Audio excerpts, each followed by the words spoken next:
മലയാളികളെ സംബന്ധിച്ചിടത്തോളം കേരളീയ സമൂഹത്തിൽ കമ്മ്യൂണൽ പോളറൈസേഷൻ സൃഷ്ടിക്കാൻ മാത്രം പോകുന്ന, ഒരു ജില്ലയെ അപരവൽക്കരിക്കാൻ പോകുന്ന, ഒരു കമ്മ്യൂണിറ്റിയെ സംശയത്തിൻ്റെ മുൾമുനയിൽ നിർത്തുന്ന അത്യന്തം അപകടകരമായൊരു നെറേറ്റീവാണ് ഹിന്ദു പത്രത്തിൽ വന്ന ഈ ഇൻ്റർവ്യൂവിലെ നെറേറ്റീവ് എന്ന് പറയുന്നത്. അത് രാജ്യത്ത് ഒരുപാട് അപകടകരമായ കമ്മ്യൂണൽ പോളറൈസേഷന് വഴി തുറക്കാവുന്ന ഒരു നെറേറ്റീവാണ്. അത് അദ്ദേഹം അറിയാത്തതാണ്, അദ്ദേഹം ഇച്ഛിക്കാത്തതാണ്.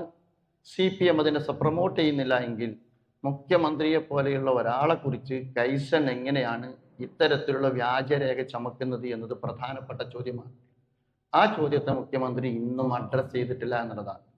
അതുകൊണ്ടാണ് നമ്മൾ പറയുന്നത് ഇത് കൈവിട്ട കളിയാണ് CPM കേരളത്തിൽ കളിക്കുന്നത് എന്ന്. തങ്ങൾ അകപ്പെട്ടിരിക്കുന്ന അപകടകരമായ ചുഴിയിൽ നിന്ന് രക്ഷപ്പെടാൻ കേരളത്തിൻ്റെ സോഷ്യൽ ഹാർമണി, കമ്മ്യൂണൽ ഹാർമണിയെ മൊത്തം അപകടപ്പെടുത്തുന്ന സ്വഭാവത്തോടു കൂടിയുള്ള അതിശക്തമായ പോളറൈസേഷന് സാധ്യതയുള്ള രീതിയിലുള്ള നെറേറ്റീവ്, RSSൻ്റെ നെറേറ്റീവ്, സംഘപരിവാറിൻ്റെ നെറേറ്റീവ് ഈ ഇടതുപക്ഷത്തിൻ്റെ ഭാഗത്ത് നിന്ന് വരുന്നു എന്നുള്ളതാണ്.